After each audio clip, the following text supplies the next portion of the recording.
Praise the lord. ప్రతి ఒక్కరికి యేసుక్రీస్తు ప్రభు వారి పేరిట శుభాలు తెలియపరుస్తున్నాను.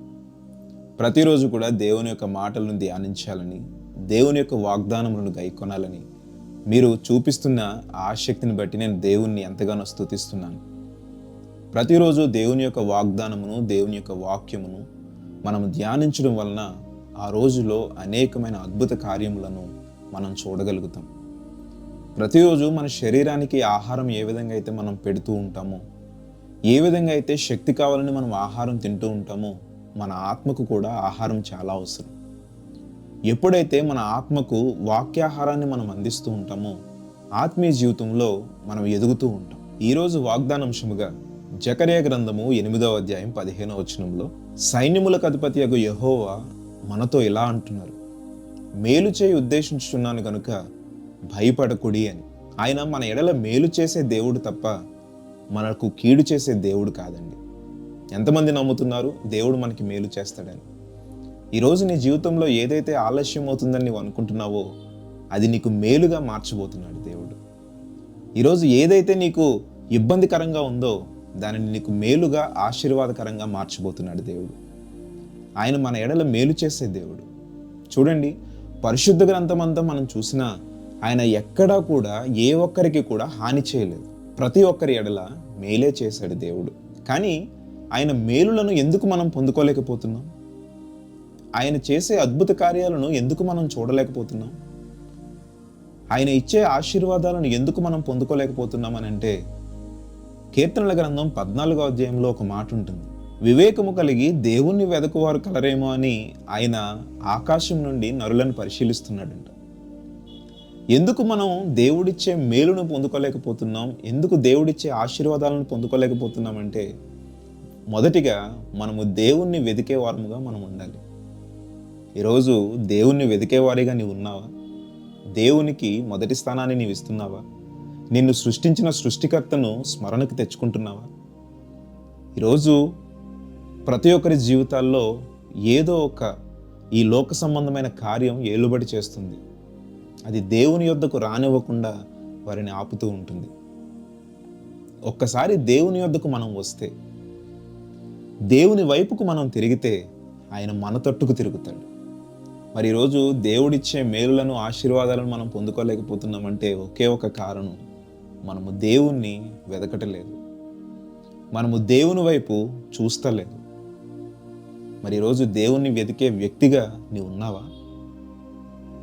గమనించండి, ప్రతి ఒక్కరి జీవితాల్లో వారు చేసే పనుల్లో కానీ, లేదంటే వారు ఆలోచించే ఆలోచనలో కానీ, ఇది ప్రారంభించాలి, లేదంటే ఈ బిజినెస్ చేయాలి, లేదంటే నా కుటుంబాన్ని గడపడానికి నేను ఇది ప్రారంభించాలి అని అనుకుంటున్నప్పుడు చాలామంది చేసే ఒక పెద్ద మిస్టేక్ ఏంటంటే, దేవుని సన్నిధిలో ఆ తలంపును పెట్టరు. దేవునికి మొదటి ప్రాధాన్యత ఇవ్వకుండా సొంత నిర్ణయాలతో పనులు ప్రారంభిస్తూ ఉంటారు. మరలా నేను వేసే ప్రతి అడుగు చీకటిలోనే పడుతుందండి, నేను చేస్తున్నదేమీ నాకు కలిసి రావట్లేదండి, నా జీవితం అంతా కూడా ఇంతే అన్నట్లుగా అనుకుంటూ ఉంటారు. మనము సూర్యుడి నుండి ఆపోజిట్ డైరెక్షన్లో నడుస్తున్నప్పుడు మన అడుగులన్నీ కూడా చీకటిలో, అంటే మన నీడలో పడుతూ ఉంటాయి. అదే నీవు సూర్యునికి ఎదురుగా నడుచుకుంటూ వెళ్ళు, నీవు వేసే ప్రతి అడుగు వెలుగులో పడుతూ ఉంటుంది. నీవెప్పుడైతే నీతి సూర్యుడైన మన ప్రభువు వైపు తిరిగి నడుస్తావో, నీవు చేసే ప్రతి కార్యము, నీవు ఆలోచించే ప్రతి ఆలోచన, నీవు తలపెట్టే ప్రతి తలంపు దేవుడు మేలుగా మారుస్తాడు. నీ పాదం వెలుగులో పడే విధంగా దేవుడు మారుస్తాడు. ఇంతవరకు మన జీవితాలు చీకట్లో ఉన్నాయి, మనం వేసే అడుగులు చీకట్లో పడుతున్నాయి అని అంటే, మనము దేవునికి విరోధముగా ఉన్నామేమో అని మన హృదయాలను మనం పరిశీలించుకోవాలి. ఆయన మన పట్ల మేలు చేసే దేవుడు తప్ప కీడు చేసే దేవుడు కాదండి. ఈరోజు కష్టాలు ఉండొచ్చు, శ్రమలు ఉండొచ్చు, నువ్వు ఎప్పుడైతే విశ్వాసంగా వాటిని జయిస్తావో దేవుడు గొప్ప కార్యం నీ జీవితం పట్ల చేస్తాడు. పరిశుద్ధ గ్రంథంలో చూస్తున్నప్పుడు ఎంతోమంది భక్తులు ముందుగా శ్రమలు పడ్డారండి, దేవుని కోసం నమ్మకంగా నిలబడ్డారు, దేవుణ్ణే ఆనుకుని జీవించారు. దేవుడు వారిని అట్లనే విడిచిపెట్టాడు, వారిని ఉన్నత స్థానాల్లో నిలవబెట్టాడు దేవుడు. మరి ఈరోజు మనము కూడా ఉన్నత స్థానంలో, మన ఉద్యోగంలో ఉన్నత స్థితిలో, మన వ్యాపారంలో ఉన్నత స్థితిలో, మనకున్న దానిలో మనము ఉన్నత స్థితిలో ఉండాలి అని అంటే మనము దేవుణ్ణే ఆనుకుని జీవించాలి, దేవుని వైపే తిరగాలి. ఆయన మన ఎడల మేలు చేయు దేవుడు. కాబట్టి ఆయన నీకు మేలు చేయాలనే ఉద్దేశం కలిగి ఉన్నాడు తప్ప కీడు చేయాలని కాదండి.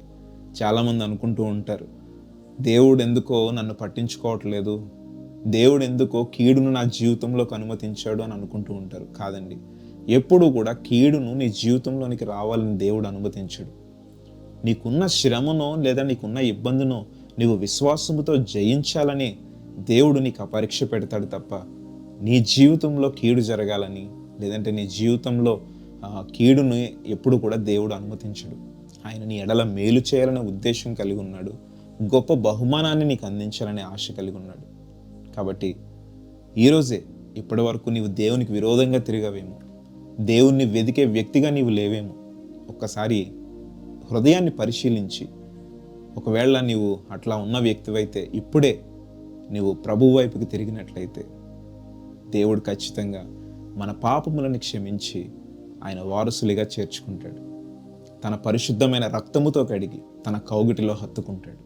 Praise the lord.